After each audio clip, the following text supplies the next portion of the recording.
Good evening, everybody, and a very warm welcome to One Hub Racing Season 27, round number 9. We've got four more rounds to go, and this track takes us to the second night race of the season. It is the Losail International Circuit in Qatar, designed for MotoGP races, but the F1 cars are going to have a go today. In the pouring rain to start with, and then it gets dry and qualifying. More about the adaptive weather system a little bit later on. My name is GeForce. I am back after a week off due to my holiday, but joining me once again, after doing a great job lead commentating last week, it is Mike. Mike, how you doing? Doing a fantastic, Jess. Looking forward to this one, of course. I mean, last week, I think... it was unfortunate, but you did miss an absolutely brilliant race. Obviously, Ben Mills in a class of his own in Singapore last time out. But we had a lovely three-way battle between Marco, Kieran and Alex for the final 2 spots on the podium. Yes, I was watching it back on the train on Monday, and it just could have gone either way. And it really shows in the Drivers' Championship how close it is between those 3 drivers in particular. Some of the other drivers, of course, are a little bit further away. Ben Mills is on a league of his own in some races, winning the last 3 races this season. And to be fair, he didn't dominate majority of the race. The gap was quite small for some of it, but there was some parts of the races where he managed it really well. And we'll go through the standings right now. I'll get it up on your screens. The lobby, we're still waiting for a few more drivers, which is why we haven't gone yet. So we've got Ben Mills that is leading the way, the standings on 104 points. Then we got Marco in second on 89, then 98, sorry, and then joint with Kieran. So that is very close between those two. And then Atslock as well, not that far behind.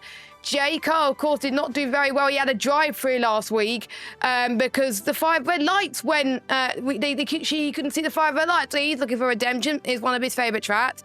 Callum Unarmed, of course, he's not missing any other races this season. He's not where he wants to be, but he's down in 6th.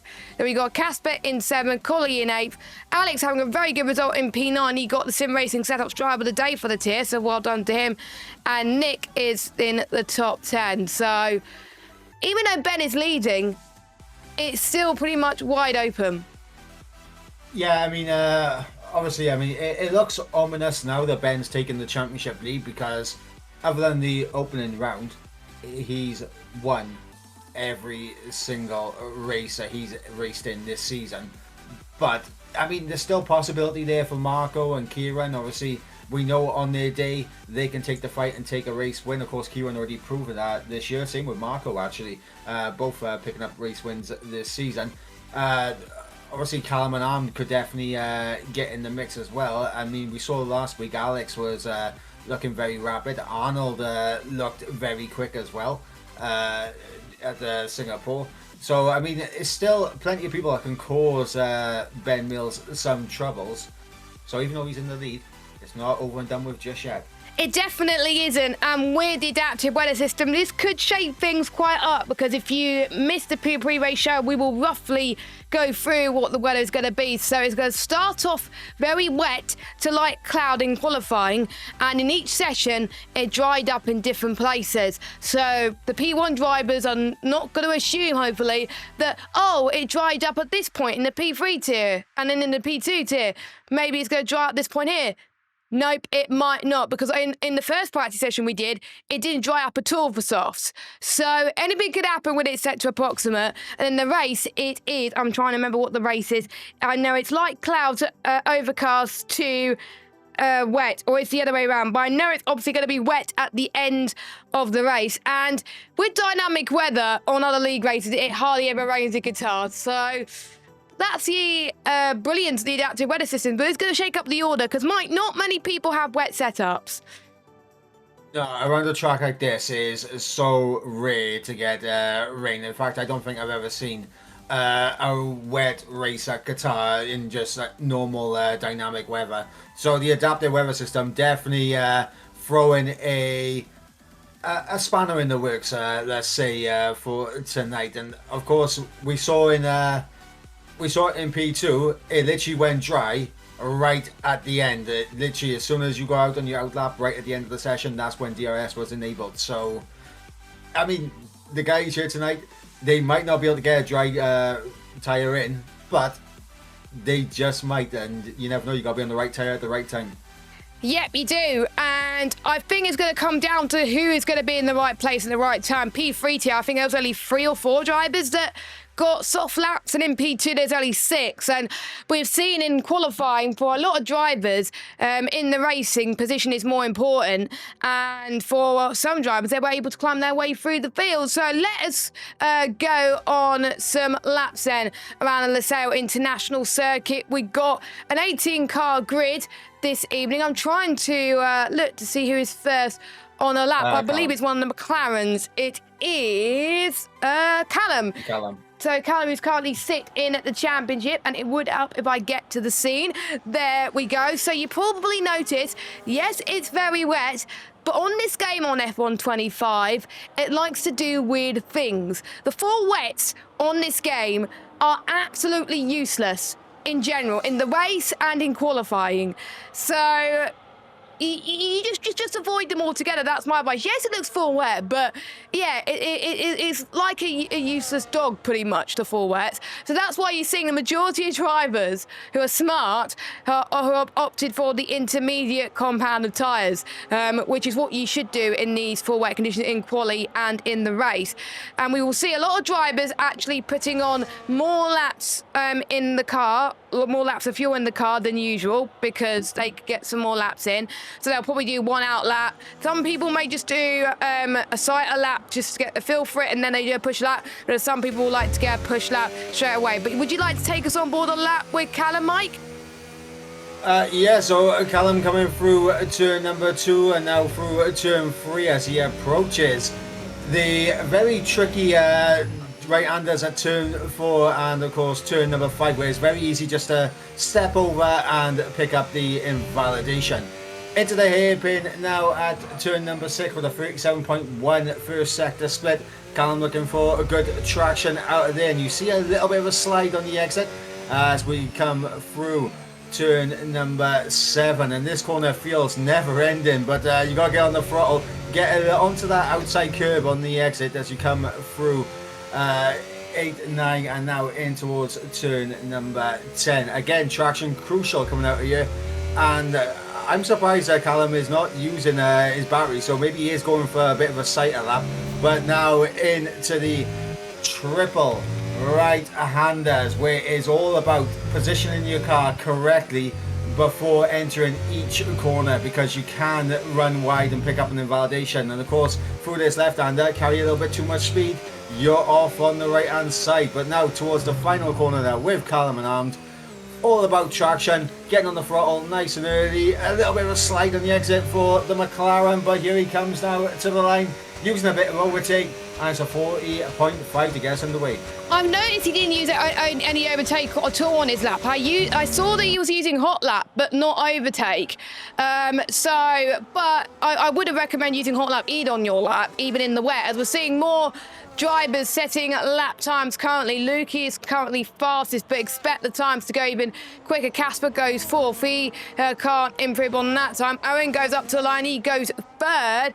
And then we got one of our newest drivers, Seiko, who's on the 4 wets at the moment. He's about to start his main lap at the moment. We're missing 2 drivers. I can't remember who we're missing, but we haven't got a full grid this evening, which is very unfortunate, which means that some of the championship positions will be a lot less closer than it actually is. The Seacoast just started his lap, and as we were saying, everyone's going to do more than 1 lap, because it's just going to be very hard for us to track at the moment, see who's on that. Interestingly, that J. Cole's still in the pits and Marco's just on his outlap. There's a few people that have gone a bit out of sync, and this track is very easy to invalidate, Mike. Yeah, very easy, and of course, I mean, going a little bit out of sync, obviously at this stage, it's not really too hindrance, because obviously the drivers are putting in multiple laps at the time.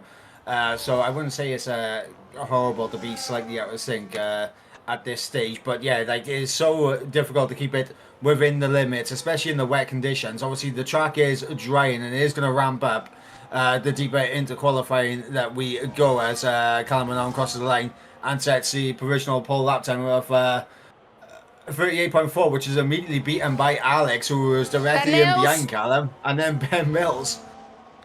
4 or 5 tenths quicker than the rest of the pack. What could his teammate do? His teammate has been a naughty boy and has invalidated his lap time. What could Casper Klein do? I believe he just started his next run. So a few people not having enough airs to do some runs, but multiple runs at once. So they're going to do probably one hot lap and then one in lap pretty much and one hot lap again. But mainly using medium for most people. What could our newest driver to the league do? Seiko in the kick Sauber. He's got a lot of work to do in the pouring rain around Qatar, but there's not much pressure for him at the moment. There's a 140.9, but we could already see the 4 wets is definitely not the tyre to be on. You would want to be on the inters, as Arnold is just invalidated. Yeah, and I had a little look on who we are missing for tonight, and it is Robite in the Red Bull and Senna in the Alpine. So no Senna, no Robite at this moment in time. So they are the 2 drivers that are missing. And honestly, I think it's not a bad thing, because when you look at the constructors, Jess, obviously they're not the teams that are involved in the constructors battle, which is also very tasty as well. So even though the drivers is heating up, the constructors is also heating up as well. Yeah, of course we've got Williams as Mercedes, and they're P1 and P2 at the moment. Mark had just gone faster, and Ben's just saying beat that, but Nick's just set a very good lap time in third, and Lukey's just like, hold my ravioli, and he is a driver, like we saw in Silverstone, that loves the wet conditions. The wet conditions are his friend. The track is definitely ramping up, because the more you're out on track during laps, the quicker you will get. As we got Owen out there on top. Anyone else just about to finish? I think we've got one of the Alpines about to finish on their lap time. We'll see if they can improve on their runs very, very soon. But you want to be out on the track for most of this qualifying, Mike. Yeah, you want to build the confidence. Of course, around a circuit like this, it doesn't rain much, so any experience you can get in qualifying, you're going to want to get. Just a nice feel of how the intermediates handle on this track, and of course, where you can push the limits, where you can't push the limits, is all good information to take in at this stage. And also, it just builds confidence, because if it doesn't go to the dry tyres, then you're going to be on the inters for the final run, and you're just building that confidence for your final couple of laps. Yeah, and we saw in both tiers that some people think, yeah, I could do go out early, go on inters for your final run, and then suddenly the track just dried up, DRS enabled, and they were thinking, oh, maybe I should have waited to go out on soft, but it was probably better than staying out maybe than just waiting for the soft moment and you were too late. So it's about a catch-22 pretty much, as we'll see more lap times go out on the board as Marco goes fastest with a 1:33.3. I think it was a 1:24.2, I think it was, qualifying pole in the P2 tier. I expect 1:23s in these type of conditions if it is softs, but if the track was to not dry up, then probably in the 1:30s, 1:28s potentially, as Arnaud just goes fastest with a 1:33.1. And one advantage about some drivers not being here tonight, they're not going to worry about double stacking, because we see that costed quite a few people in both tiers tonight. Yeah, absolutely. And of course, you never really want to double stack with your teammate. And obviously the driver in behind usually is at the disadvantage. They may have to extend their tyres an extra lap and lose out on track position due to an undercut. But also at the same time, if they're in the safety car conditions, well, it's always better to double stack in those situations. Again, you lose a lot of time in a competitive grid like this. Any double stack that does happen, you lose a lot of time, because all these drivers are so closely packed on pace. I think with the grid keeps evolving every few weeks in terms of improvement, in terms of people getting used to the game.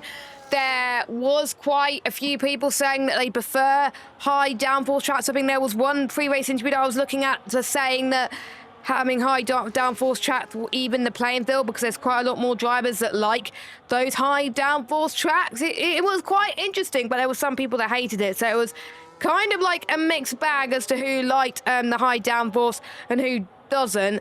And Kieran is not sure. He said it is better than some slower tracks, at least. I'm just trying to pick out on some drivers. When we were speaking to Nick earlier, he's saying that he always seems to be quicker on high downforce tracks, so he says the thrill is those. And Ben Mills saying high downforce tracks could be more fun to drive, higher cornering speed and the feeling of being on the limit. Yes, and that's why we've seen quite a few drivers picked up time penalties in practice, not as much during the races in some tiers, which shows that in one of the questions in the pre-race interviews, they looked at what corners gives you track limits and they avoided it. Yeah, especially at the moment, and because obviously track limits can be a little bit of an issue at the moment. So yeah, you might extend once and pick up multiple warnings for it, which of course you would have to take up at the stewards post race. But yeah, the driver is definitely going to be trying their best to stay away from the track limits here tonight. Yeah. As Colin goes third, I completely missed his lap time. He goes third. Ben Mills, I believe, is about 5 tenths up, so he's going to come across the line. He's hardly got any overtake left, and he goes to 1:31.3. If I was him, probably go into the pits right now. Axelot is harvesting, so he's not going to improve. Colin is harvesting as well, so he's going to go into the pits, actually. And I'm seeing on my screen that J. Cole is on a lap, but Collie's on the soft, so he thinks that the track's going to dry up the soft. Just because it dried up in the lower tier, it doesn't mean it could dry up here. So that's the beauty of approximate. As J. Cole goes up to the line, of course, really successful driver around this track in one hub. He goes at 4th fastest, ahead of Axelot and Colin. And we got Nick on an out lap, so I wonder if he's committing to the inters now, which is quite interesting. Of course, we don't know about the slots of the weather. These drivers do, so they have more of an idea. Yeah, they do have more of an idea. I can imagine everyone is frantically talking with their race engineer, asking for the weather update and seeing how much longer the rain is going to be around for and whether or not it's going to be worth going on to the set of the softs. You see Callum and Anders chucked on the set of the soft compound tyres as well, so maybe both Collie and Callum are thinking it's going to be similar to what happened in P2, where it stopped raining around 2 minutes to go, 2.5 minutes to go. Yeah, I think that's what, or I think, I'm just trying to think, I think P3 and P2, it dried up pretty much at the same time. I think P2 it dried up slightly earlier and DRS became available slightly earlier. But that didn't really make that much difference. But I know for some people, if they know the track's going to dry up and if they're on inters now, they would probably come into the pits and then go a set of softs on. Or will they chance it and go on inters thinking that it's going to stay like this and it's probably going to help them in the long run. It is a gamble for this tier because they had 2 tiers to watch. They both had a race which was enough for softs at the end of qualifying. If this doesn't end up being the case for P1, they're going to be a little bit hard done by, but it's approximate. Now they're just invalidated. He's going to go into the pit. Chris, I think, is going to go on another run unless he's ran out of fuel. I'm just trying to look at his dash, but it's really hard to tell. Let me get his telemetry up. Yeah, he has run out of fuel, so he's going to come and dive it in. I'm looking at 3 drivers now down towards the tail end of the field who are, honestly, it's a shock to see them down that low. It's Casper, Kieran and Nick at the moment. And it has stopped raining now, Jess, so soft tyres are the ones to be on. Yeah, that is a lot earlier than other tiers, I think. I think it dried with 2 minutes to go in P2 and P3. So it was a lot earlier. So if you are close to the pits, pit. Nick, if you're watching this, here, but it might be a bit too late, so he probably has to. I think he's probably taking his bet and lying on it. If he goes into the pits now, he's not going to make it out in time. So yeah, that's why he's staying out. So he's going to be in a spot of trouble. Maybe he's going to help his teammate potentially, but most people are out on softs. Alex has come in. He's not going to do another lap. Unfortunately, there's no way he's going to make it out in time. Oh no! Alex is invalidated. Sorry, I just had to look on board with Kieran now, and I just seen he's come out at the end of the session on the set of the intermediates. Oh, maybe you choose the wrong tyre, Mike, because there's 2 options that they give you. Maybe he pressed a switch to recommended tyre compound instead of ignore and go to track. Kieran, what have you done? He was on the wet compounded tyres in the pit lane, and then he switched to the inters and he's come out. So I guess, yeah, he must have just made that mistake. But yeah, I think everyone is on the set of the inters. So Nick, Alex, and Kieran are going to be very hard done by. And I don't think Owen and Seiko are going to get out in time. No, I think Owen's realised, so he's come into the pits. But I think you had to go out with 2 minutes to go. If you don't go out with 2 minutes to go, you're not going to make it in time. I literally just did a lap in P2 earlier. So if he didn't go out with with more than 2 minutes to go, then you're in a slight bit of trouble. Who's the last person who we think is going to set a lap? It's probably going to be... Seago was going to be the last one, I think. No, he's not going to make it. I don't think he's going to make it in time. Unless he could. We could see quite a shock order for pole position, but Colin's going to be the first driver to set a lap. But I think the later you went out, the more likely you're gonna get a lap in. But just look at the traffic on the mini-map. Everyone is just trying to go through. Whereas Colin, look at that. Colin's got some clear air and he's able just to set a perfect lap. And it's like a Monza situation. Look at this. If they can't, they've got to get a move on, because otherwise they're not gonna make it to do a lap time. So here we go, 10 minutes to go on the clock. I'm a bit worried about some of these drivers. I don't think Seiko's going to make it. 5, 4, 3, 2, 1. He's just made it. Alex won't, but everyone else could. Let's watch Colin on his lap then as he makes his way through the triple right-hander. It's not going to be the fastest time out there, but with him having clear air, this may be a competitive lap time for the Welshman. Into the final part of the triple right-hander in 6th gear. Fully committed through there. 4th gear on entry into the penultimate corner, in toward the start-finish straight. What can he do? The Ferrari man. It's going to be fastest, a 1:24.0, but we know drivers could go quicker than that. Nick's not going to improve on Colin's time, so let's go. Callum's invalidated. Callum has invalidated his lap, so he's not going to improve. What can the 2 Racing Bulls do? I'm just trying to see which Racing Bull is on a lap next. I believe it is Kieran. He was debating that he wasn't even going to make it into the race because of his illness, but he is back. He's also got a certain Williams behind him as well. Kieran's on Inters though, so I don't think he's going to improve. But let's watch the Williams and Kieran go up to the line as Ben Mills goes fastest. Of course he does. As Marco goes second. What could the 2 Aston Martins do? Atslot goes third. He got a perfect toe from his teammate Chris, which helped him a little bit. Curry is slowed right down, but he's going to go up into 6th, which is quite good for him. I think we just got Seiko, but he was on Inter, so he's not going to improve anyway. So that is it then. Ben Mills is on pole position in this race. Oh, Casper. Yeah. What could have been for Casper? I mean, I'm not going to lie, that's a very impressive lap time from Kieran on the Inters as well. 1:26 from Kieran. So even though he was on the wrong tyre, he still managed to salvage a decent qualifying spot. Yeah, it is pretty good. I think I have to say, I'm just looking, Nick's time was good, and I think in the Inters as well, which puts him P9, but surely he would have wanted to go higher. But we'll go for your results then. almost 8 100ths of a second separating between Ben and Marco. Then we got Atslot, Collie, Colin, Curry, Chris, Kieran, Nick, Arnold, Seiko, Alex, Lukey, J, Cole, Callum, Owen, Alexa, and Casper. There were quite a few drivers from this grid that did not set a lap time on the softs. They thought it was going to dry up in time, but surely it did. Who was your good surprises in qualifying, and who do you think let you down, Mike?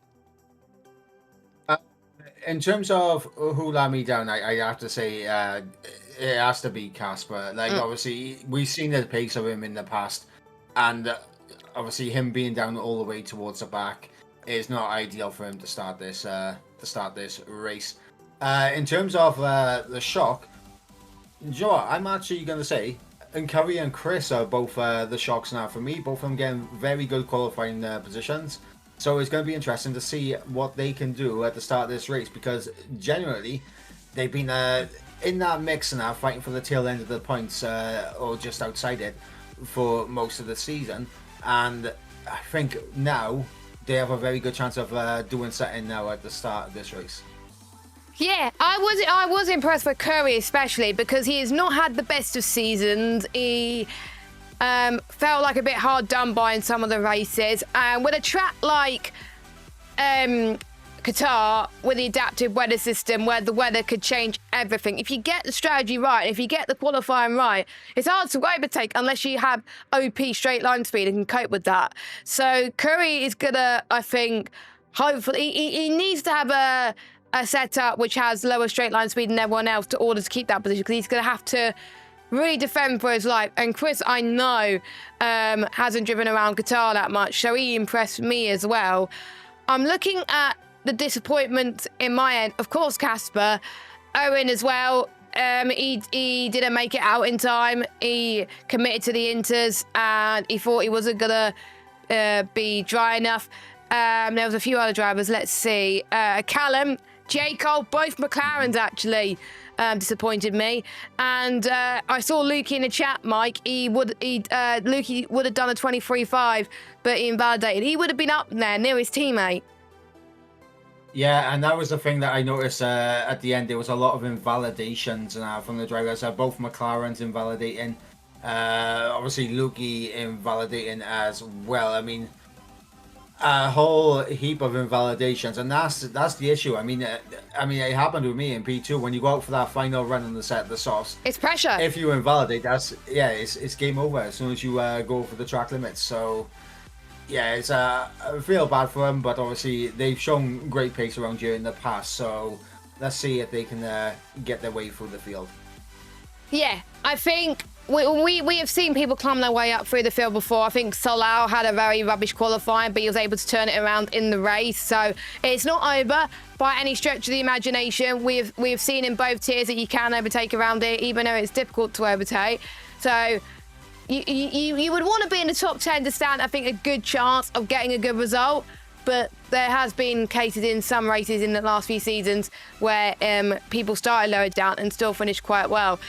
No chance of safety car, I think, in this race, because we saw in the lower tiers that we didn't get a safety car, but you never know around here.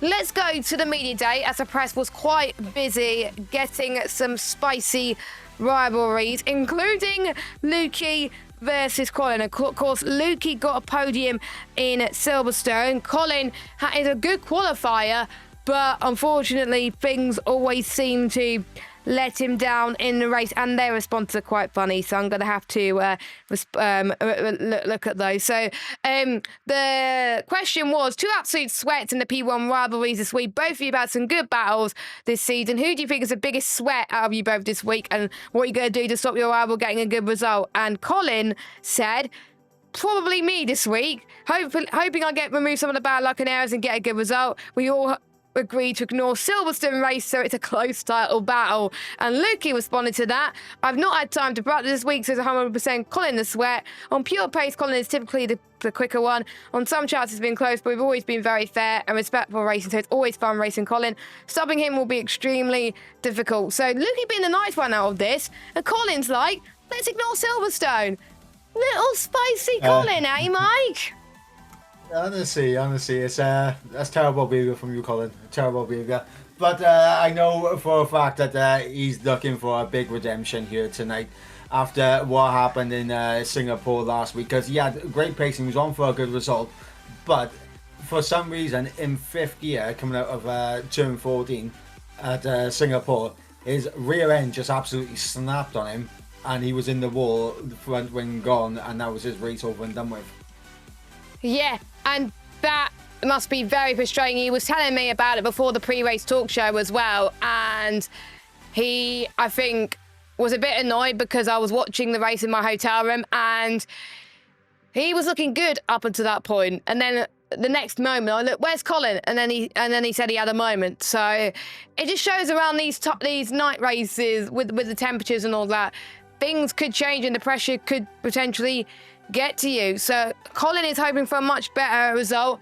Lukey is hoping for the rain to come earlier so he can show his wet weather prowess, I would say. I'm trying to find Nick's response to the pre-race interview because I find one of his answers quite funny in terms of track limit penalties.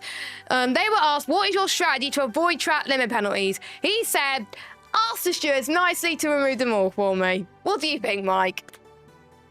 I don't think that'll work unless it's an unfair penalty there, Nick. But it was a nice try. It was a nice try, but that was quite a funny answer. But yeah, track limit penalties I think are going to be an absolute nightmare for the drivers. I think in P2, I think hardly anyone got any track limit warnings, which shows that practice does make perfect. J. Cole saying to avoid track limit penalties, he doesn't want to drive off the track. Fair enough, J. Cole. Fair enough.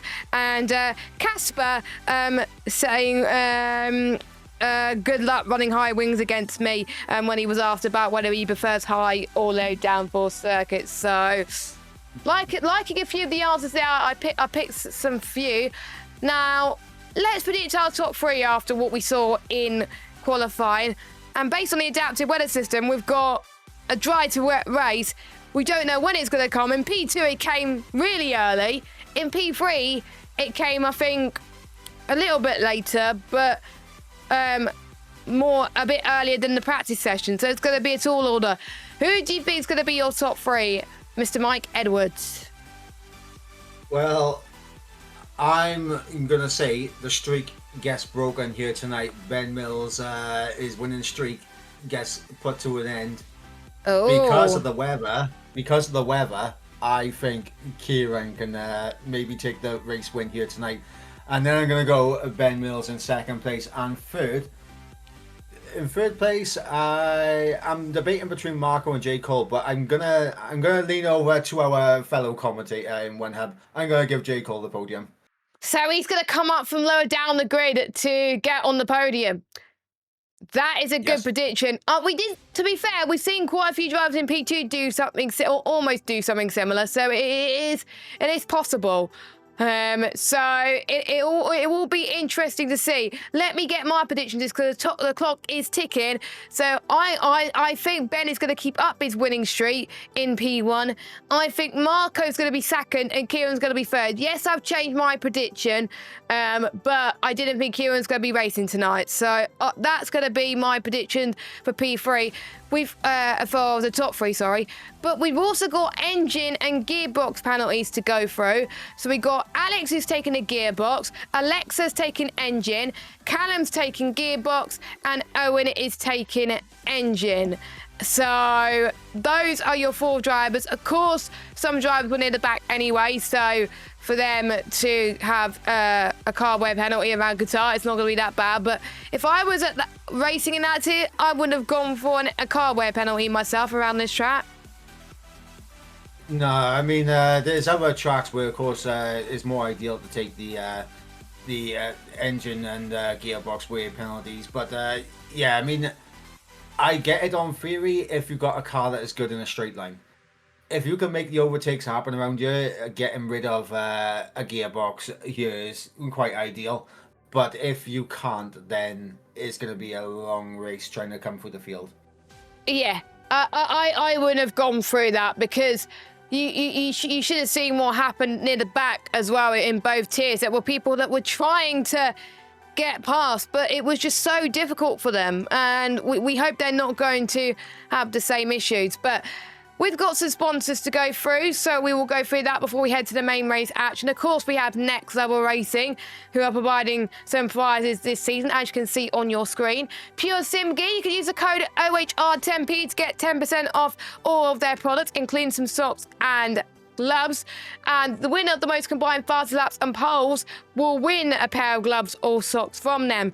Of course, we've got sim racing setups. They provide lots of dry, wet setups, esports setups for the whole Oh, I think we're going. Okay, enough about sponsors. Someone readied up too early, it seems, and it is lights out, and away we... Oh, restart. I think it's a restart. I think there's either something that needs changing, or we Yeah, well, we saw a bit of demolition. I don't know what happened now. Let me check the chat to see what's happened. I do not know what's gone on here.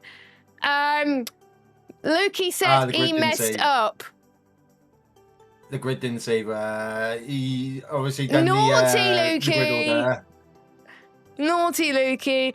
I thought someone readied up too early. I was just like, I was in the middle of the sponsors. I was loving life. I thought I was going to get it. Oh my God, we got a red flag. It's a red flag here in One Hub Racing, but we're not commentating on X's Demolition Derby race, which means we'll have to wait a little bit longer. We'll go for our sponsors once again. Where were we? We done the Pure Sim gear. Now we move on to Vespertine, that's supporting our merchandise and has helped with the payment system for season 27. And finally, our partners at SimGrid. Without SimGrid, there will be loads of forms to fill out and spreadsheets. So there we go. They are your sponsors. We've got we had two people. I was tempted to go on board with this actually, but we have two people getting the start. Please retire so we can get underway. Thank you very much. So, yes, we're going to have to waffle on a bit more, which is great because we've got lots of more media day stuff going on. And someone just saying in the chat, I guess we know red flags were. I still think they're bugged personally, but there we go. Yeah, I just put in the chat now just to see what would happen. All in favour of a drive-through penalty for Lukey. Say aye. No. He should start at the back of the grid. He should start at the back of the grid, Lukey, because he did make that mistake. So basically, Lukey messed up the custom grid. So we got some of the drivers, pretty much most drivers, in the wrong place. So, yeah, he's going to have to do it all again. Well, that's your fault, Lukey, for messing the grid up. So, there we go. If you are in the chat, in the Twitch chat, if Lukey deserves a drive-through penalty, say aye. Bet that was amusing to watch on the stream, Kieran. Yes, I was kind of wondering what's going on because we were going through sponsors and then, bam, everyone started crashing. And I was like, hang on, what was going on here? Sure, right. There's rumors going around that what's called the Ferrari team have put in a stewards report against Lukey, and they're looking for a 10-point deduction to give Colin and Lukey similar points. Oh my goodness! Imagine if that happens. The stewards the office opens at 9 AM tomorrow, so even if they submit a ticket, it'll be invalid anyway. But surely the stewards would give some sort of exception. I don't know. But I think for some drivers, how is this going to affect them? Because they were raring to go, they had their setups on, they were gearing up, getting ready, and now they're going to have to wait a little bit longer. Well, it's it knocks people out of a rhythm. Obviously, going from qualifying, obviously, the grid obviously being set up with engine penalties, etc. And obviously it does knock the drivers out of a bit of a rhythm because they get into a nice flow in qualifying, and obviously they have to have a little bit of a cool down before the race. But when it has to be restarted immediately like this, it's just longer that they are sat there, not going around the track, and it's going to be I think it's going to be a very tentative opening couple of laps now. As the drivers try to get their rhythm back around the circuit. And I know that some people will be keen to get going straight away, and they may ready up too early potentially. I don't know. Even though they're not meant to, there'll be some drivers that will potentially be a little bit impatient and want to get going. If I was the driver, I would be a bit frustrated that we haven't got going, but. Of course, it depends if you're the host or you're the one just waiting. And if you're just the one waiting, twiddling your thumbs, you don't know what you're going to do. So these drivers they may think a bit different about their strategy because they had a little bit of an inkling, they had a bit of a spy about what was going on as to what the strategy was for some drivers. So they may change their tyres. That could be one thing for some drivers, or maybe they weren't paying attention to that. I don't know, because they haven't changed it a little bit.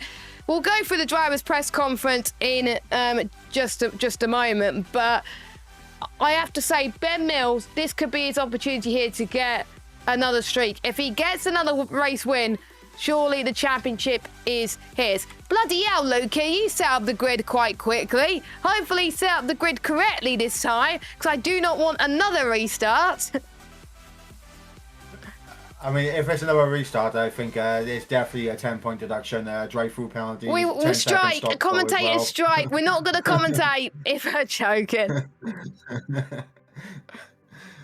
But hopefully, hopefully everything is sorted now. They'll be going to be ready and gearing to go, and then we can get into all of the action. Yes, so we've gone through the sponsors. We usually go through the sponsors by now, but we already did that. But it gives us a chance to look at one of our drivers in detail, the driver that's currently sitting second in the championship, Marco. And he was asked, it was very close between himself and Ben at the top of the championship.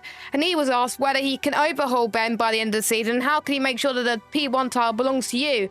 And he said, of course I'll try my best. I hope for the best. Ben's speed is amazing. He doesn't make any mistakes in the races, so everything has to go perfectly. The last few weeks have been busy, so I hope I have enough time to train for the last race of the season. And I think it's important for some drivers. Some people don't have enough time to practice for these races. And the ones that do well are the ones that practice. And if Marco doesn't have enough time, Ben's just going to find more motivation to practice more. Well, I mean, it's not only that. I mean, Marco right now is sitting P2 in the championship. Obviously, if practice is going to become a rare thing for the remainder of the season for him, then he's going to begin to come under threat from, obviously, Kieran for that P2. But also, looking behind that, Axlock might fancy himself to get that top 3 result in the championship. And you never know what can happen, because J. Cole and Callum Arndt are not massively far behind. They can still overturn that points haul if they string together some good races. So it's going to be interesting. I mean, Marco not really having the time to practice. I mean, I've been there. It's not nice when you're going into a race very raw, because you're kind of learning on the fly. But Marco, I don't think it'll affect him as massively, but obviously there is going to be a bit of a drop off there. Yeah, I wonder how many drivers have not had time to practice the weather conditions, and I wonder if that's affected them in qualifying, them being this lower down, because the ones that have done well, you could tell they practiced because they knew the weather conditions, or they were watching the tiers before as well. But based on what we saw in the other tiers, what lap do you think the rain is going to fall? I think, in my opinion, it's going to fall slightly later than the P3 tier, because we saw P2 have it really early. But I think for in between P3 and P1, it's going to be a few laps later, in my opinion. What about you, Mike? I'm predicting lap 22 for the rain to fall. Lap 22. Okay. You can let us know in the chat on if you agree with us. I'm trying to remember what I think. I'm going to say lap 24, lap 25. I know in some practice sessions the rain hardly fell at all. And with the approximate weather setting, anything can happen. And for the majority of people, they're going to hope it's dry the way through. Catherine in the chat saying lap 22, 23, so kind of agreeing with you, Mike, and in between me as well. So you got to pick one, but maybe 22 and a half for Catherine, but that's not really a lap though, is it? So that's where the race, and you can see roughly what tyres everyone's going to go on to as well. It was tight in our tier who started on what tyre. We saw all 3 tyres being used in our tier. Do you think in this tier we'll see the same? But I don't think we're going to see the soft tyres come out to play, unless it's going to rain quite early. But obviously the drivers, they're not really going to know that before they come into the race. Obviously they'll see on the weather. But we're going to the 5 red lights now, Jess. Here we go. 5 red lights for round number 9 of the One Hub Racing Championship here in Qatar. And it is action. Let's see who gets a good start. Marco gets a better start from Ben Mills, but it was Ben Mills that got a pretty good launch in towards turn number 1. So Marco had the better reaction time. Ben had the better traction in towards T1. As we got a bit of contact, one of the Ferraris has gone off with the Williams. Please don't say it's Colin and Lukey. No, it's not. Colin's up to 3rd already. What an amazing start Colin has had already. As we've already got someone that's off. Arnold's out of the race, and we got BSC. Okay, that's an incharacteristic mistake from Arnold. I'm guessing he's got a wheelie shoe or something like that. It looked a very weird crash. Possibly, we'll have to wait and see what Arnold says about that. And of course, it wasn't Colin and Lukey that came together. It was the rivalry that has burned since the dawn of time. It was Nick and Lukey that came together. Ah, yeah, I should have known.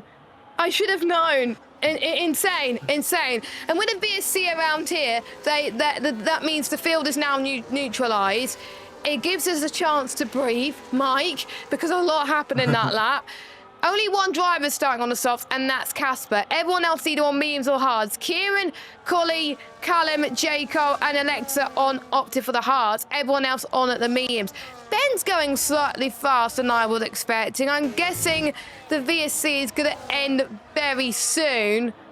Or is it the game glitching and telling us that... Oh, no, that's still VSC, I believe. Ben was thinking about pitting, but he's not. This is a long virtual safety car, Mike. Yeah, very long virtual safety car. And one thing I was going to say, Jess, massive props to Casper and Alex for their start as we go back to green flag racing. Both of them up 8 positions off the start. Yeah. As we're seeing moves being made to kick Albers, they're fighting each other as Owen's made a position. He's had some good ground after starting near the back of the field, so he didn't get caught up in the carnage, and he's already in the points-paying positions. This will help him with his engine penalties, but we got Ben, Marco, and Colin in 3rd. At slot in 4th. Casper really needs to get a move on if he wants to make the most of those soft tyres, as Casper trying to go for a lunge in towards the very tight and twisty section of turns 8 and 9 towards turn number 9. Can he hold his line there? That was beautiful from Casper Klein. Yeah, that was fantastic from Casper. I was looking at the battles further down the field. Obviously, a switch between the McLarens as Callum Arnold was trying out a different type of motorsport. He went from F1 to Rallycross. Yeah, to the rally, and was drifting through the first sector. Yeah, both McLarens seem to be struggling a little bit there, which is not what I was expecting, but hopefully we'll see them climb up their way up the order soon. That those hards will come into use, I think, about lap 9 and lap 10, I think. And with the DRS first in use now, who we're going to see go for moves now? We're going to find out. Coley has ran out of DRS to Casper, which means this gives a chance for Alex to close in. He's got plenty more ERS as it stands. They make their way towards turn number 3 now. Takes a very tight line. Beautiful line that he has taken. Oh, no, it would help if I went on board with the right house, as Alexa took a really good, beautiful line in towards turn 2, but he's down in 17th at the moment. All in one DRS train, which shows how everyone is just so competitive right now. But Casper, he's on a mission. If he doesn't get past some of these drivers in the next few laps, the softs are just going to be useless. Yeah, absolutely. And the one thing for Casper is obviously the undercut around here can be very beneficial. So Casper, while he may not get further up the order than what he'd like, he can maybe climb an extra few positions with the undercut. Yeah. He can climb up, I think, as many as he possibly can. As Axelot's got a penalty. So, as we were talking about earlier in one of the questions for the pre-race interviews, track limits can be a thing. We saw quite a few invalidations, and we've seen races in P1 tier in the past get decided by how many penalties people have, and with the people picking less penalties, they were the one that gets the win. We saw that with Nick last season when he won, because he had less penalties than the one that was in P1 on track. As Curry, Owen and Chris are having a really nice battle. Passed it towards turn 1. Curry getting ahead, obviously starting in 6th, dropped down to 9th, but he's still giving a good old go at least. Owen's going up to 10th, Chris in 11th. These lot are giving a ding-dong battle. It's really, really great to see out there at the moment, but they can't afford to push themselves to 100% all the time, because they have to stretch one of the stints until the wet period. Yeah, and let's go. We just saw J. Cole getting through on Seco there for P12, so a good job there from J. Cole. A driver that is doing very well right now, Jess, is Colin up in the P3, and he's doing very well to keep up with the top 2 right now. He is. He said himself he was looking for redemption. He said that he thinks that Nick will be better. But to be fair, who has sweated the most out of you two? You. Colin has sweated the most for this race. He has had good pace around it, but he's got to keep it within the white lines. That's going to be the important thing. We got our second penalty of the evening, and both of them belong to the Aston Martins. We got Callum on arm that's past Seco, like no tomorrow here. He's up into 13th. He's going to try and maybe get past his teammate. This is going to be quite close. You can see J. Cole trying to get past Chris. We got Owen trying to get past Curry. There's a lot going on here, but both McLarens get past Chris like crazy at the moment, and Nick's all over this too. As we can see, Seco around the outside of Nick in towards turn number 3. He's going to hold his line. Respectful racing there. There were just 2 lots of battles going on. I don't know which way to look, but it's all happening here in Qatar. Yeah, absolutely, and it looks like the Hards are starting to get themselves up into a good window right now for J. Cole and Callum and Arm, because they are closing in on the likes of Curry and Owen up ahead. They So are. it'll be interesting to see. Collie and Kieran look like they're getting themselves back into it. How much longer is Casper's softs going to last, though? That's going to be the question, because I think that could be the split in this train at the top. When I was watching P3, I think it was about in a lap's time when the softs really started to die and the means became a thing. And then a few laps later, it was the hards that were the better tyre. So these drivers that haven't made moves yet, it's just proven that it's a lot more difficult with these sweats than any of the other tiers, because they're more competitive. These drivers, they want to all be the best. That's why they're in the top division here at One Hub Racing. Alex is going to get the slipstream from Casper, and I think we can see the soft tyres definitely not being the one to be on right now. But let's watch the two McLarens as they keep swapping positions once again. Chris goes into the pits. Now that's early from a set of the medium tyres. I wouldn't have gone there if I were you. I would have waited about 5. That explains it, Mike. He's got front wing damage. Yeah, and front wing damage around here is not ideal. Obviously, you lose a lot of time, especially in the middle sector, where there's a lot of tight, twisty corners where you really need the downforce to carry the speed through. And yeah, front wing damage is just not going to help that. And right now, Jess, Axlock is on the teetering edge of losing out on DRS to Colin.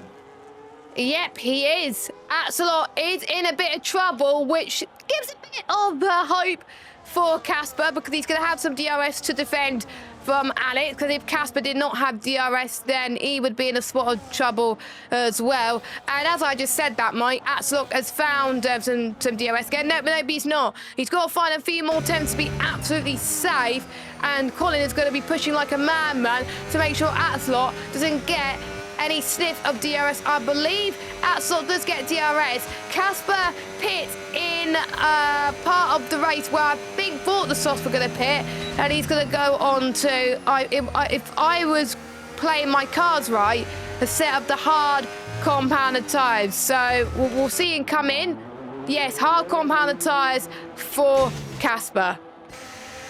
Yeah, and I think that was the correct call from Casper. Didn't lose any time due to the tyre wear of his softs dropping off, and he came in at the right time to get the set of the hards on, and now he's got a lot of fresh air he can push into, Jess, and he can maybe get an undercut on these guys in front. Yeah, I think that's one benefit of you getting the undercut. You're not stuck in that traffic. And I wonder if some of the medium runners will be pitting a few laps earlier than expected to do that. But their hards are going to be an absolute nightmare towards the end before it gets to wet rain. So I think most people would pit lap 10. But I think quite a few people will pit lap 8 or lap 9 just to really be safe. I'm impressed with this top 5 right now. They're keeping up with the top 2, especially of Ben and Marco. We know how Ben and Marco could be quick around this track. Even the top 7, actually. The top 7, anyone in the top 7, apart from Axelot. Sorry, Axelot, you got a penalty, so you're not in the equation. Anyone right now who's in the top 7 could win this race. Collie and Kieran, I think the Haas are the right tide to be on right now because they're closing in on the medium runners. Yes, we see a switch there from the McLarens. Callum and Arm now ahead of J. Cole. So Yes. we're going to see if Callum and Arm can catch up to the likes of Curry and Owen. And then we'll see if they got the pace to try and close in on Kieran and Collie for the remainder of this stint. But yeah, I mean, right now the Haas seem like the better tyre to be on. And you're seeing it in this middle sector. It just looks like the Haas they feel more comfortable in this middle sector than the mediums right now. Yeah, it seems to me that you just looking at the two McLarens, they seem to have more traction, and then when you go on board with one of the medium runners, they're starting to have a bit of slides, a bit of Tokyo drifts, and they're having to slow down a bit to avoid it, which means they're not unlocking their true potential. Whereas if you're on the hard, you're able to push for a little bit longer, which was, I think that's what won Papa the race, I think. So I think he did 2 hard stints in P2, I believe. And because he was able to extend that stint and be able to push for more laps than everyone else in the field, he was able to do that. So don't think that the hard tyre runners that are on the hards now are out of the woods yet, because we saw it being done in P2. It could definitely be done in P1. Alex is looking for a chance to get past Axelot to the inside. He doesn't go for it. There's not been many moves at this point. I think we're going to start to see more drivers come into the pits. Jaco gets past Callum. We're seeing more pit stops. Lukey coming in. Seiko coming in. I think 2 laps I was expecting, because I thought people would be pitting at the end of lap 9. But you can see Seiko, especially, his medium tyres are done. So they both come out onto the hard tyres. They think the rain's going to come a lot sooner than you would expect, Mike. Yeah, and that's the thing. Obviously, the drivers are definitely going to be having a communication with their race engineers and asking for the updates on the weather. Just seeing what he's going to say, whether it's going to be in 15 minutes, 10 minutes, or, I mean, I don't think it'll be 5 minutes, but you never know. But they're going to be looking for that update to come ASAP, as Alexa's in the gravel in the middle sector. Just gone on board with Alexa then, and taking a trip in the gravel. That is not good for the Haas's hard compound tyres. No, that's not good at all. No, Axelot's picked himself another 3-second time penalty. He's on 6 seconds, the only driver to be on 6, so he's pretty much exceeding the track limits, and that's not what he wants, because we thought that Axelot was going to get a very good result tonight, as Alexa went very wide into the penultimate few corners, which has not helped him. We got more pitters, especially from our midfield. Owen and Curry come in to serve their pit stops. Hard tyres, they go on for them, so we'll see where they end up. I thought Alex was going to go for the move. He's going to try and go for the move around the outside, and he does it. Nicely done from Alex. I believe that was in a corner that you wouldn't necessarily go for a move. And we saw Alex have a very good fight with Casper last week. He's showing that he's definitely improving in this tier. This move was amazing. Yeah, Casper has definitely, Alex has definitely been growing in the season thus far. And you could tell that Alex is just really starting to enjoy racing now in P1, because he's up there competing with the top guys now. He's up there going wheel to wheel, battling it out with the creme de la creme here in P1.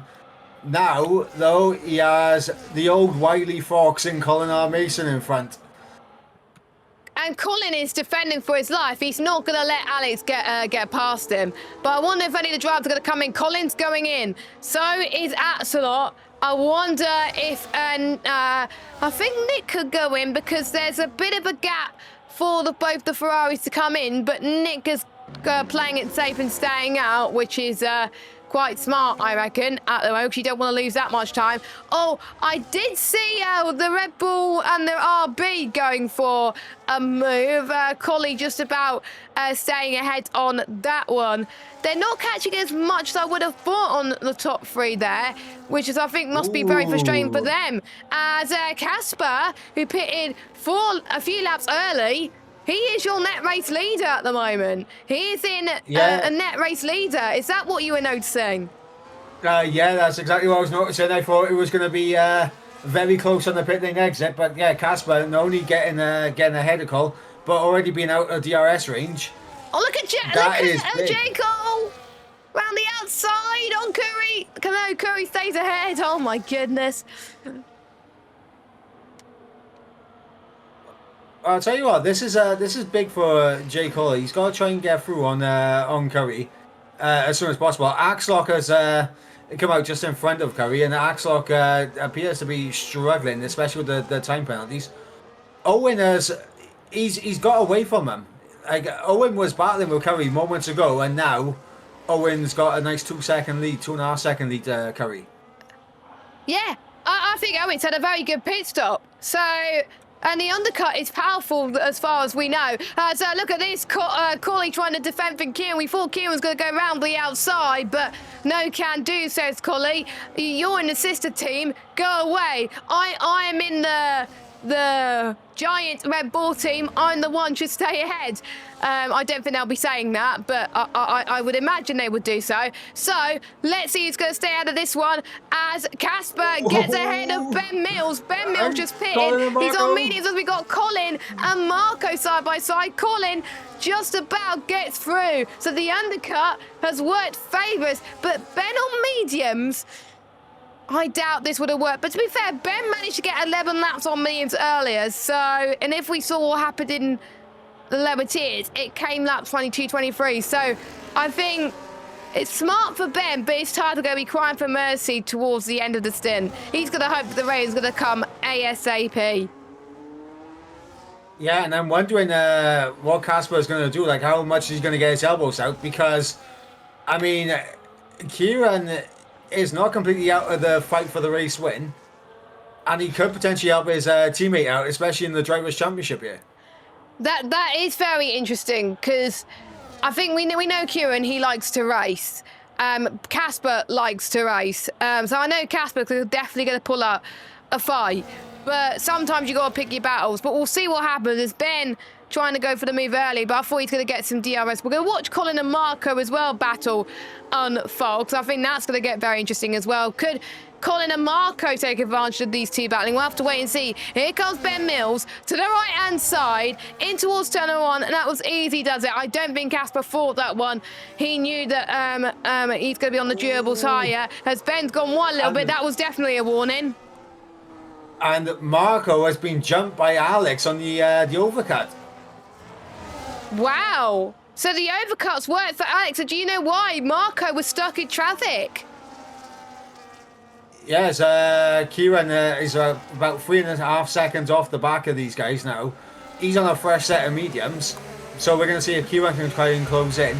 But yeah, close to Kieran as well. Literally anybody could get a good result here. It's thrown things to the loop at its stands, and we love it.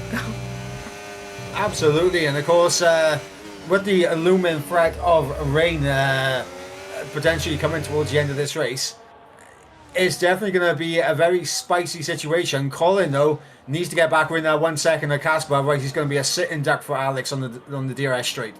Yeah, Colin's got to get a move on here. He can't afford to make any mistakes, but we know the hard tyres is quite a difficult tyre to master around this circuit, and it seems to me Alex on those mediums seems to be a little bit more hooked up, and this could give advantage Marco as well, as Ben sets the fast lap of the race with the slipstream. Alex has got to get through the move done here, which he does. Marco almost did the same, but he doesn't. No can do there. Alex is coming. He's going to drop way down the order, which just leaves Collie staying out. That's a bit of a gamble. He's going to drop way down the order, because look at how the gap's coming down between himself and Ben Mills. Yeah, the gap is coming down quite tremendously between Collie and Ben Mills. But I think with Collie, maybe he's hoping for a virtual safety car or something to get deployed, or maybe with everyone bunched up, he's hoping for something to happen that he can get a nice pit stop face, or maybe his race engineer has told him 15 minutes until the rain. So maybe he's trying to extend the harsh just a little bit more, then go on fresher mediums, and then try his best to carve his way through the field, but he's in now. I thought more people would be on hards if that's the case, if the rain was going to come a little bit later, which is why I'm a bit confused. But yeah, Collie comes in, but he's going to drop way down the order. But your order then, because everyone has stopped at least once, don't forget, it is a mandatory 2-stop at One Hub Racing. Ben Mills P1, Casper P2, but is it going to be P2 for that much longer? We'll have to wait and see. Here comes Alex to the right-hand side of him, and he's through, and he's up to P2. He's having a very great race. Can Marco go around the outside of Colin R. Mason?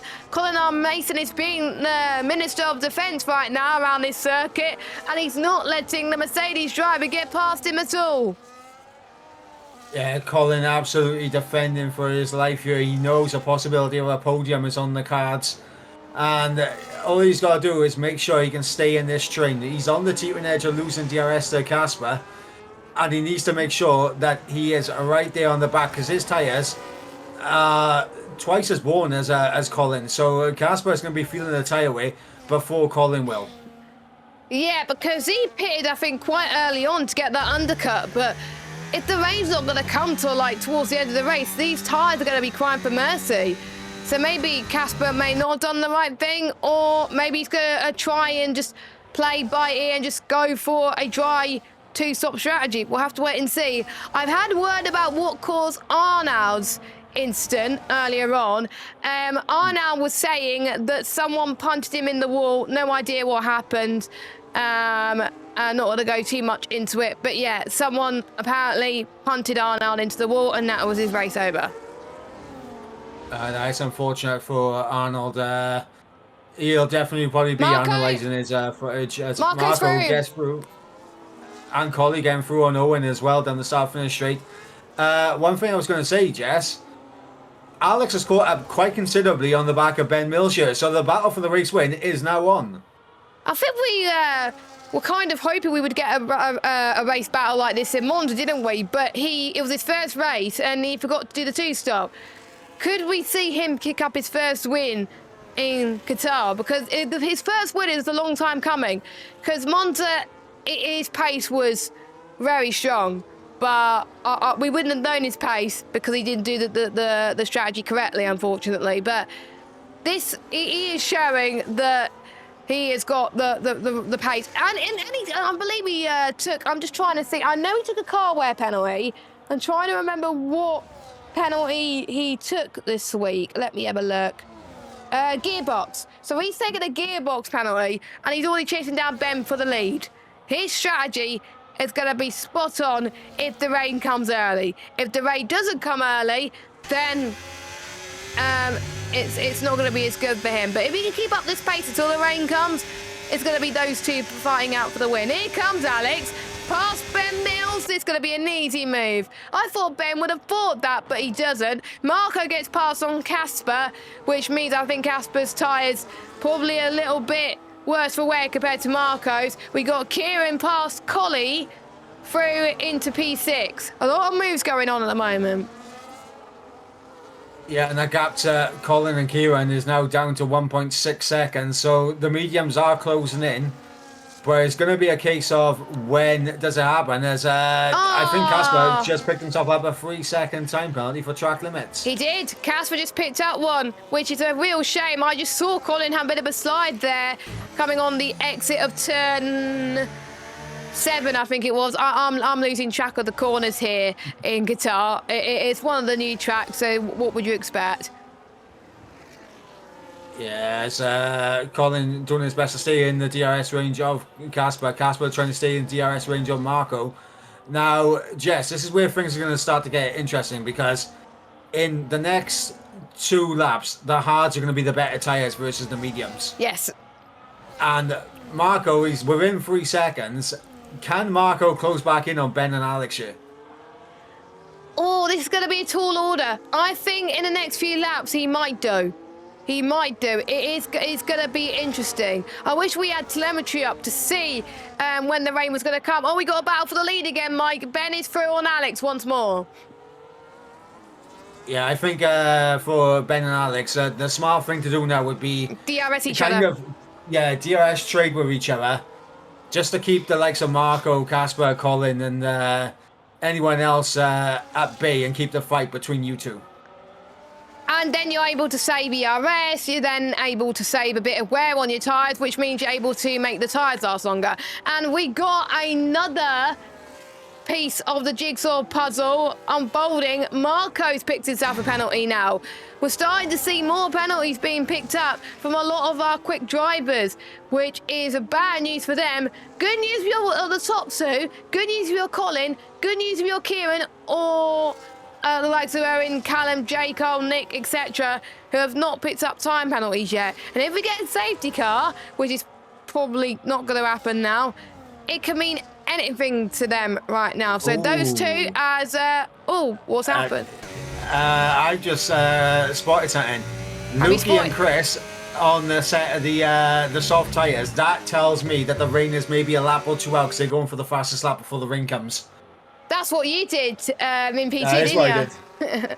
They got nothing to lose at the end of the day. That picks them an extra point. So that's going to be an interesting battle as Alex gets through on Ben once again. Are we going to see more moves being made? No, I think some people are just going to play it smart and save a bit of their tyre life at the moment. I think if you are near the back and you have no hope in hell to get a good result, maybe going with fastest lap right now is probably the best decision, because otherwise you're not going to aim for points anyway. The fastest lap inside the top 10 at the moment belongs to Alex with a 1:22.970, 2 100ths quicker than Ben Mills. And then we have got fast lap outside the top 10 belongs to Nick. So if you want to get fast lap outside the top 10, you have to be a 1:23.8, which is possible on soft tyres. So I think that's what Lukey's going to try and do, and Chris is going to try and do right now. As I'm excited about this battle going to be unfolding. I want the gap to interval, not gap to leader. There we go. We've got Alex and Ben for the win. Marco's closing him down. The hard's on the right tyre. I've noticed, and of course, the DRS train from Casper goes all the way down to Kieran now. And obviously, Kieran, he has picked himself up a time penalty, which is unfortunate for him. But we know Kieran's pace in the wet is usually pretty electric. So we're going to be on for an absolutely stellar end to this race when the rain comes. Yeah, Kieran is not a bad move to pick up a win, because I think the last race win was in Belgium and he won. So there we go. I think he won Belgium. I can't remember. I will need to look at the standings. I might be wrong. If I'm wrong, I do apologise. Actually, no, Ben might have won Belgium. Never mind. I will check the standings after this race, and hopefully you can get me as well. So your order at its stand. That's your order. We got 3 DRS trains forming, and we got 2 drivers going for the fastest lap. We got multiple drivers going for the podium, and multiple drivers trying to score some points. Shame for the likes of Curry, who was on for a good result, but unfortunately he has dropped down into P13. What could have been for him? I think we're a few laps out, I believe, until we expected some rain. And I predicted lap 24, 25 when it's going to be enough for Inters. Catherine said lap 23. You said lap 22, didn't you, Mike? Yep. So if you just joined us, tell us what lap you think is going to be enough for intermediate conditions. So here comes Alex. I don't think Alex is going to go for it here. But they got to, because Marco's within DRS, and Colin is going to get past Casper around the outside into T1. Is he going to make it stick? Yes, he does. Colin through, up into a net P3 at the moment. Yeah, and now Colin, he's got to go charging. Now his tyres are better than the top two. Marco is stuck in behind them. Colin has to now charge after these guys as quickly as possible because he needs to build a gap now to Casper. Well, he's got the advantage on Collie and Kieran as well. Obviously, their tyres are going to begin to fall away soon. Colin needs now to push and get away. He needs to. He's got to stay within 3 seconds because I think that's the penalty that Marco got. Yes, he has. We'll get through your penalties just in case anyone's jeffing. So there you go. We've got quite a few people that got 3 seconds. Axelot and Alexa and Chris have got 6.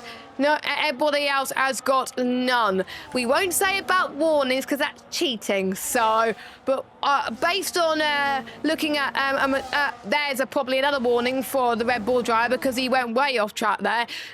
So you could probably guess where they got warnings. She's the fact that how wide they'd gone around just to try and gain on the track limits. And Marco's got to get the jump because if he gets held up by these two, this is going to allow the other hard runners to close in. So Marco's got to get a move on ASAP. And we saw this in the lower divisions as well, something similar, where the harder tyre, people just can't get past the ones that are giving up the ghost. It's about track position for some drivers. Yeah, and here's the question now, Jess.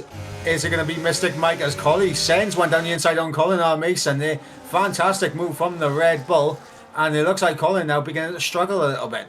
Yeah, Colin's dropped, I think, 2 places. So, yeah, those hards are definitely not working for Mr. the Welshman, which is a shame because he was on for a good result. But I think he just had a bit of a tank slapper potentially. So, shame for Cole, but it is not over until it's over. I'm just trying to go on board to see if we can see drops of rain. But at this point in both tiers, we've seen rain in P2 and P3. We haven't seen any rain in P1.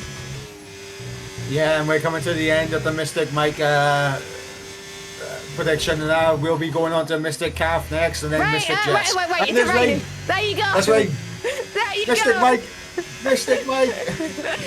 So, lap 22, the rain has fallen. So, well done, Mike. You get a brownie point there.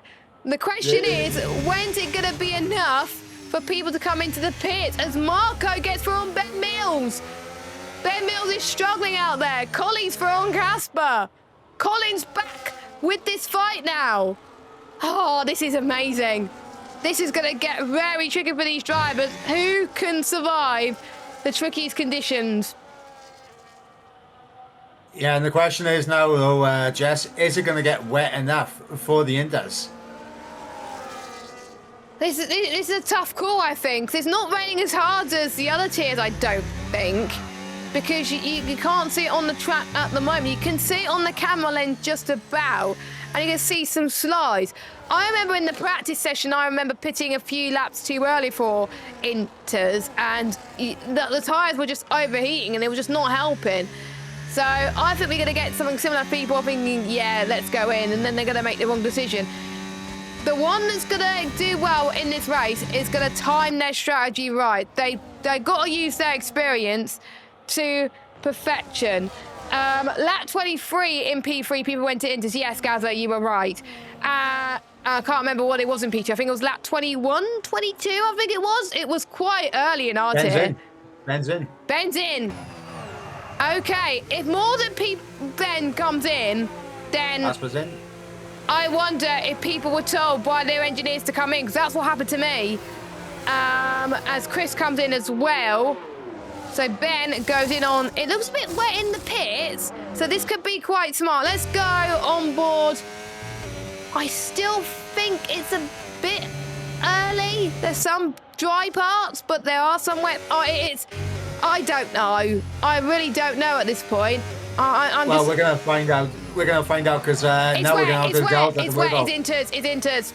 You could see just about on my screen that there's a little drops on the track, and then you know. Has Ben Mills just pulled off a absolute strategy masterclass here and pitted it on the correct lap? He's gonna win. He's gonna win the race. I think he's I told you, whoever wins this race is gonna be the first person to pull the trigger. He has pulled the trigger. He gambled that the rain was gonna come now, and it did. So lap 24, the rain fell. End of lap 23 was when it was enough for inters. And I believe Catherine predicted that. So Mystic, Catherine, and Mike, well done, as we're seeing pitters. And let's just watch Ben coming out of the triple right-hander. I think he's going to be quite close coming out of the pit lane. They've got to have a very good pit lane exit in order to do so. So here we go then, in towards the final corner. Kieran comes in as well. A little bit of a tank slap of a Ben there, so he needs to get his tyres up into the operating window. He's going to be right in the lead. He's going to be right in the... Actually, no, he's not. Okay. So Alex is leading. GeForce disabled. Yeah, I was wondering if Alex managed to get enough out of that one lap to negate the time gain that Ben would have had, because Ben was about 3 seconds off the back of Alex, and of course Alex did lose a second and a half on that lap, but it seemed like he's done just about enough to stay ahead. Yeah, I don't know where his pace has come from, but he likes those interchangeable conditions. So could we see Alex get his first win in one hub? And someone asking in the chat, why is it raining in Qatar again? Well, we have the adaptive weather system at One Hub Racing, and in the pre-race show earlier, the wheel had spoken, and it is a dry to wet race in all 3 tiers. So hopefully that answered your question, and Dretty, for those of you that are wondering, well, why is it raining again? So we do have a few more laps to go, and everyone now is on the inters. Gaz has got a good question, which I think Mike will need to do, because I can't, because I'm streaming. Okay. Gaza wants to see who has the least warnings in the top 2. So who has the least warnings out of Alex and Ben Mills? So whilst you do that, we're going to see. I think there's not going to be that much battles, apart from if your name is Atslot and Owen. I don't think Owen will want to be fighting this too hard with the penalty, but you never know. He's a racer at heart as they make their way towards T1. Okay, so I've just had a little look at the warnings now between the top 2.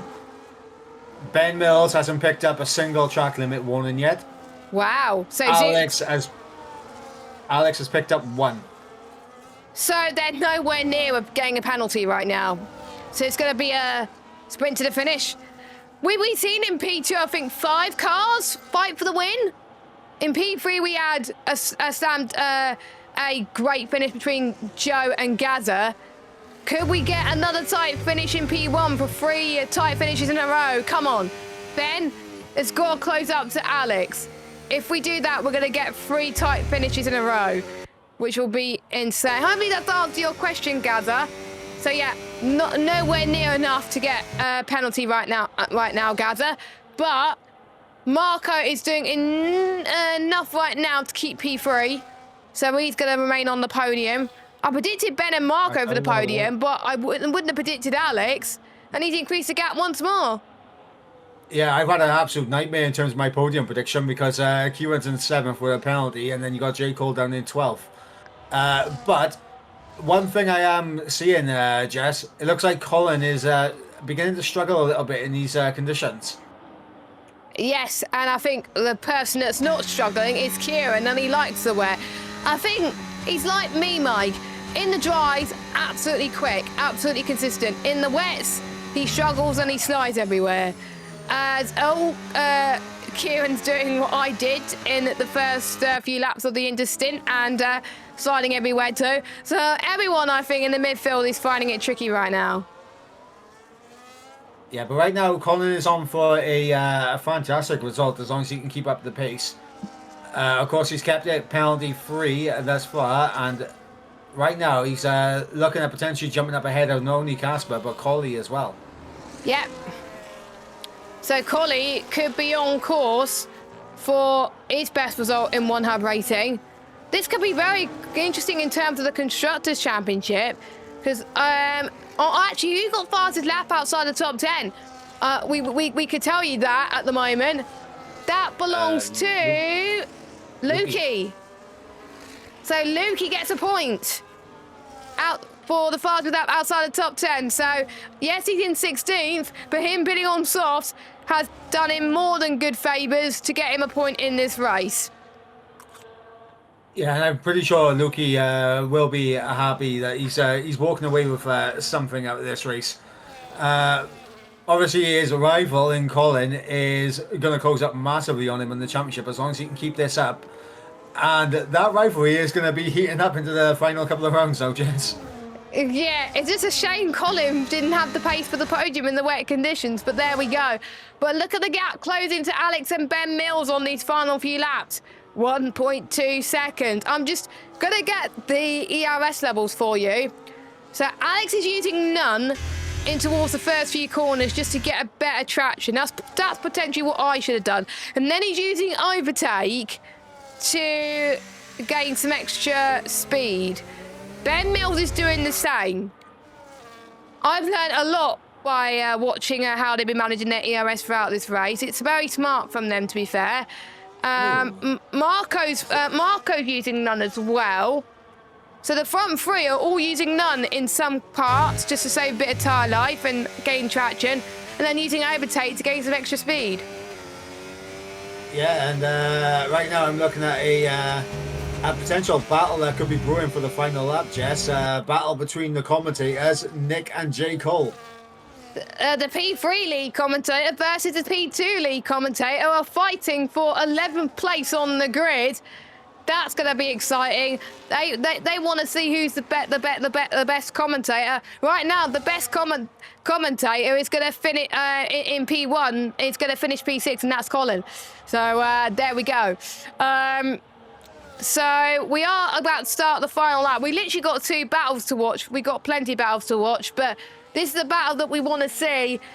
Alex, who has not put a foot wrong, but look at Ben. He's right on the back of Alex. He seems to me that Ben's got the better traction right now. They've been saving their ERS for this moment. Through towards turn number 5.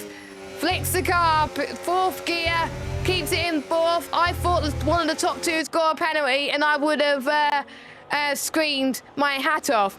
But no, it was Seco in 15th. But Ben seemed to be struggling to get his tyres up to temperature a little bit, whereas Alex, in some places, he's struggling as well. So they're pretty much even on pace.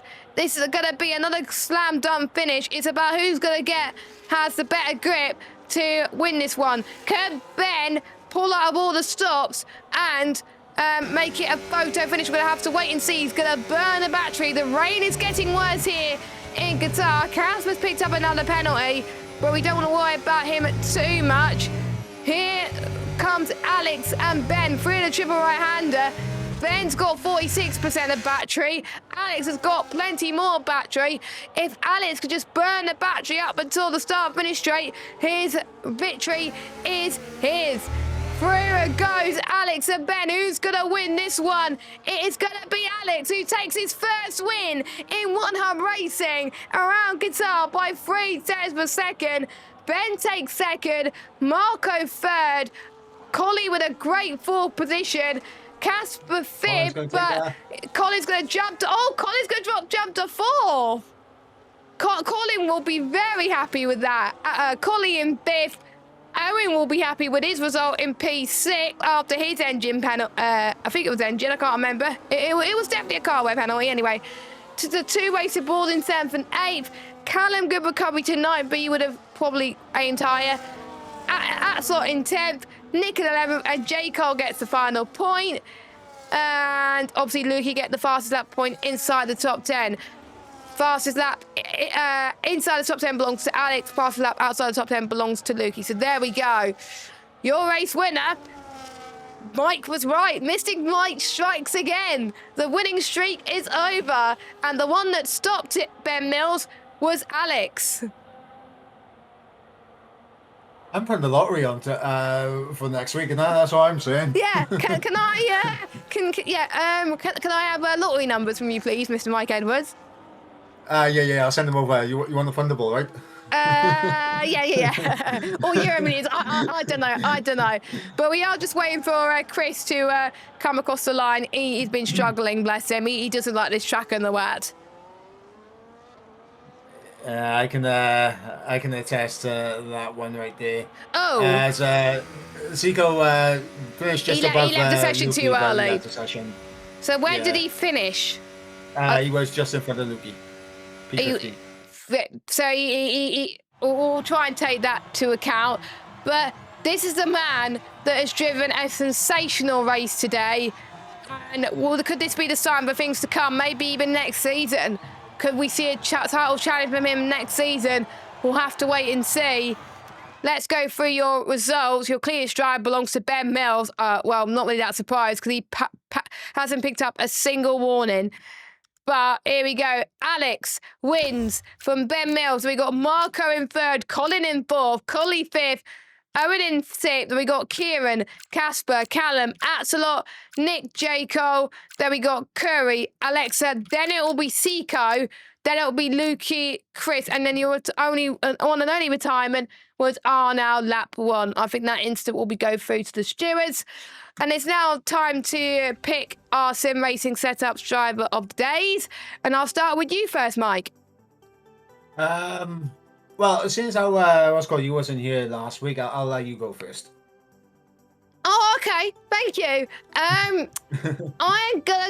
I sometimes go boring and pick the race winner, but this is very, very tough. But I'm going to go with. He thinks he was going to get a sympathetic drive of the day for having a poor result, but he's actually going to get a drive of the day nomination for a very good result. I'm going to have to give it to another Welshman. No, it's not you, Mike Edwards. It is Colin. He gets my driver of the day nomination, and my question goes to you. Were you expecting a good result like this tonight after your pace was dropping just a little bit? Or during the rep period, and how crucial was keeping it out of track limit penalties? So that's my question. I worded it weirdly, but I'm sure Salo could do it differently. But there we go. Mike, who are you going to go for, and what's your question? Well, I'm glad you went for Colin, because if you went for anyone else, I probably would have gone Colin as well. But I am going to give my Driver of the Day nomination to Alex, and I think it's probably deserved for Alex to be nominated. And my question to Alex would be, it seems in the past couple of races and that you've had a real upturn in terms of performance. Do you think that this will be the beginning of carrying the momentum on to take more race wins before the end of the season? Good question. I was going to go for Alex, by the way, if I didn't go for Colin. So I think we both would have gone for the same nominations anyway. So I think we were on a good wavelength, to be fair. So that was your sim racing setup driver of the day nominations, which the drivers could vote on a Discord tomorrow. So make sure you keep an eye on Discord for that. And of course, next week, we're going to be starting at a slightly earlier time, because of course we've got a certain real life Grand Prix with some certain F1 drivers such as Lando Norris. You may not have heard of him, but there we go. But yeah, well, we go to Qatar, but then we want to watch the real life race, so we are going to be starting slightly earlier in at the P1 tier. So I'm just trying to look. I think it's at 6 o'clock we're starting. Yeah, it is. Why am I questioning it? So it'll be 6 p.m. UK time next week for the P1 tier. So we'll be starting about an hour and a half early, so we can all go and watch the Qatar real life. So with 3 more rounds to go, this is crucial for the championship, isn't it? Yeah, absolutely. And of course, Ben will be obviously very happy that he's gained points in the championship on Marco and Kieran. Kieran will feel slightly aggrieved that he's dropped points and added the 2 in front of him. And honestly, Alex now, is he potentially going to be on a late charge to maybe try and catch the likes of J. Cole, Callum and Casper, maybe try to push for a top 5 finish? Who knows? And we've got some drivers that could spoil the party and try and steal points from our championship contenders as well. So maybe that's what Alex is here to do. Maybe his race win tonight is not his only one. And I predict it's definitely not going to be his only one in his One Hub racing career, I have to say. But thank you so much to everyone for watching the stream. Of course, thank you to our sponsors, Next Level Racing, Pure Sim Gear, Sim Racing Setups, Vespertine and SimGrid. Of course, thank you to all the drivers for racing. The racing has been great tonight. Of course, thank you to Mike for joining me in the commentary box once more. And we'll see you at an earlier time for P1 at 6 p.m. UK time. You can also catch the pre-race talk show at 10 a.m. next Sunday. And of course, you've got P3 at 3, P2 at 4:30, and of course, what we just said, P1 at 6. So I've been Jess, he's been Mike. We'll see you next week at 6 p.m. for P1. Take care. Bye-bye.